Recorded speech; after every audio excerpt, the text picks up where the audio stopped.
Selamat petang, salam sejahtera.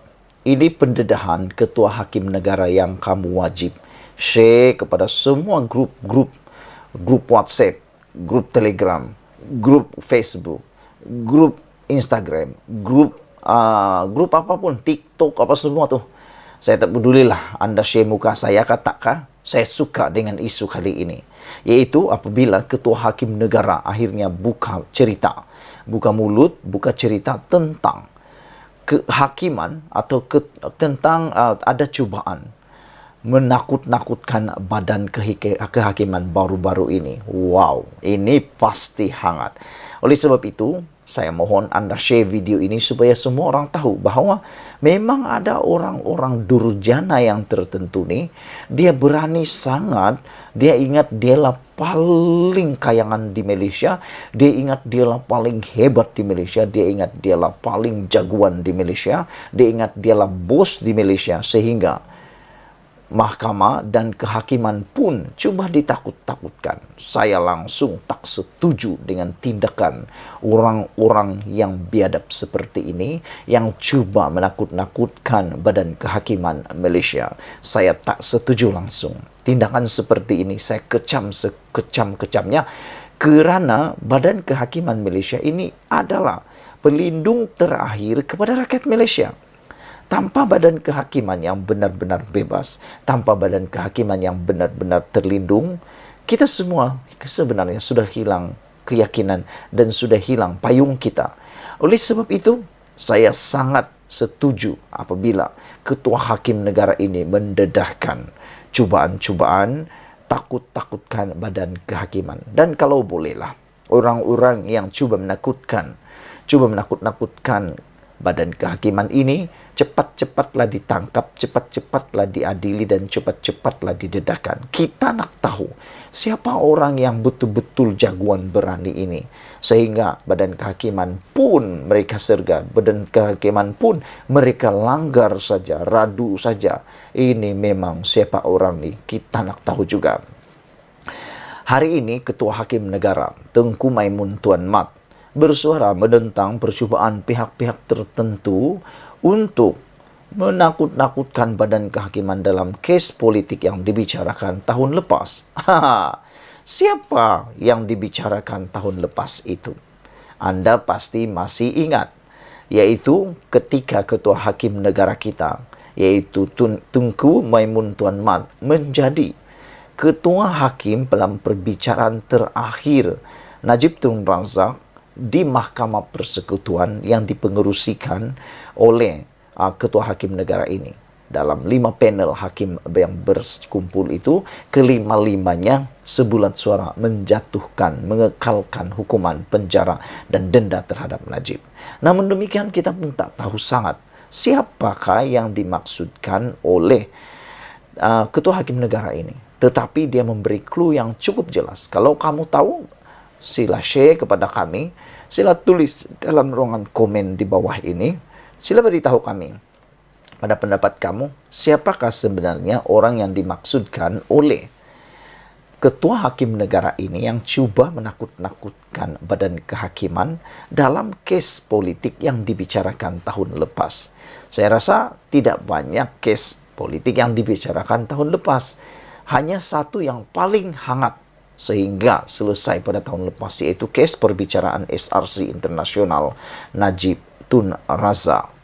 Semasa ucapan pada tahun pembukaan tahun Undang-Undang 2023 di Pusat Konvensyen Antarabangsa, Ketua Hakim Negara menggesa para hakim untuk terus membuat keputusan tanpa rasa takut atau pilih kasih. Kita setuju kalau semua hakim tidak perlu rasa takut, dan paling penting, jangan sekali-kali pilih kasih. Karena harus diingat, hakim ini, kata orang-orang pijak pandai, hakim ini kalau tersilap langkah, kakinya sudah sebelah di dalam neraka. Sebab kenapa? Kalau mereka tiba-tiba jadi rasa takut kena ugutan, dan berlaku pula keputusan yang pilih kasih, tidak berdiri pada keadilan, maka inilah dosa terbesar mereka. Tapi oleh kerana perbuatan mereka yang masih lagi tidak rasa takut dan tidak ada langsung mau pilih kasih, inilah yang kita harus berikan pujian kepada Badan Kehakiman Malaysia. Saudara-saudara sekalian, walaupun ramai yang mengatakan Badan Kehakiman Malaysia ini seperti ini, itu, dan sebagainya, adakah Anda tahu bahwa Badan Kehakiman Malaysia adalah antara yang terbaik di dunia?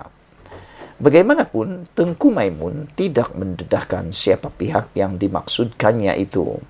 Tahun lalu, cubaan untuk menakut-nakutkan atau sebaliknya memberikan tekanan yang tidak wajar terhadap hakim yang mengetuai kes kepentingan awam semakin ketara.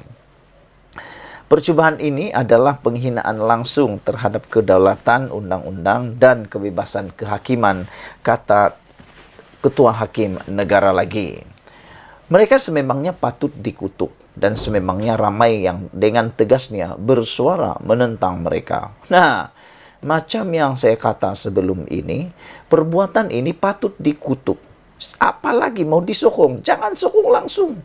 Tapi kan ada juga orang-orang yang terpikir nak sokong tindakan menyerang kebebasan kehakiman dan juga badan kehakiman. Saya rasa inilah orang-orang yang patut dikutuk, saudara-saudara sekalian. Tidak wajar bagi siapa yang coba memburukkan imej mahkamah dan mencemarkannya melalui kritikan yang tidak adil, berat sebelah, dan seringkali tidak disedari hanya kerana mereka tidak menyukai keputusan tertentu, katanya. Inilah yang menyebabkan ramai orang terjebak dengan perbuatan terkutuk, menyerang badan kehakiman, bahkan menakut-nakutkan badan kehakiman, kerana apabila keputusan yang diumumkan itu tidak disukai oleh mereka, tidak seperti yang mereka mahukan, akhirnya mereka serang. Mereka kata keadaan kehakiman tak betul. Tapi sebenarnya bukan keadaan kehakiman yang tak betul, bukan keputusan yang tak betul, tapi keputusan itu cuma Anda tak suka. Itu saja, saudara-saudaraku. Tengku Maimun menegaskan, tiada kompromi dalam soal kebebasan kehakiman dan kes-kes akan diputuskan tanpa rasa takut atau berat sebelah, tanpa motif atau niat jahat, tanpa seberang tekanan dari luar dan dalam, serta tanpa mengira personaliti, kata beliau. Selagi setiap hakim kekal komited terhadap prinsip ini dan bersatu dalam melaksanakannya, saya yakin kebebasan kehakiman akan ditegakkan, kata Ketua Hakim Negara lagi. Katanya lagi, hakim sepatutnya membuat keputusan dan menulis kehakiman berdasarkan undang-undang dan bukan untuk meraih populariti.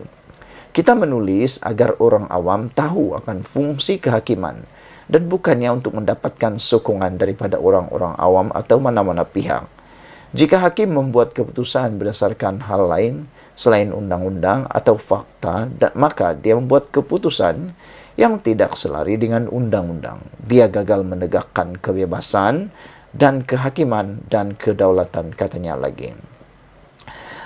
Tengku Maimun menegaskan dia mengiktiraf hak rakyat untuk mengkritik badan kehakiman dan menguji ketepatan keputusan yang dibuat melalui proses yang wajar. Benar, hakim perlu tahu akan pendirian awam, tetapi mereka tidak terikat dengannya. Perhatian yang sehat dan kritikan yang membina terhadap kehakiman dan apa yang dilakukannya sentiasa dialu-alukan kerana ia akan membantu kita semula melihat kerja kita, meningkatkan kecekapan dan kebolehan kita ke tahap terbaik, dan juga mengingatkan kita terhadap tujuan utama menegakkan kebebasan kehakiman adalah untuk mengekalkan kedaulatan undang-undang, kata beliau. Kritikan yang diterima tidak seharusnya menjadi punca keadaan tidak harmoni antara badan kehakiman dan anggota majlis peguam, mana-mana pihak politik atau orang awam. Tetapi ia sepatutnya mengukuhkan dan meningkatkan tekad kita untuk lebih bersatu dalam menegakkan kebebasan kehakiman dan kedaulatan undang-undang. Ketua Hakim Negara juga menasihatkan para hakim untuk memastikan asas kehakiman mereka jelas, koheren, serta jelas, ringkas, dan padat agar setiap lapisan masyarakat dapat memahaminya. Sekian dulu untuk kali ini. Jangan lupa tinggalkan komen Anda. Sila tekan butang subscribe.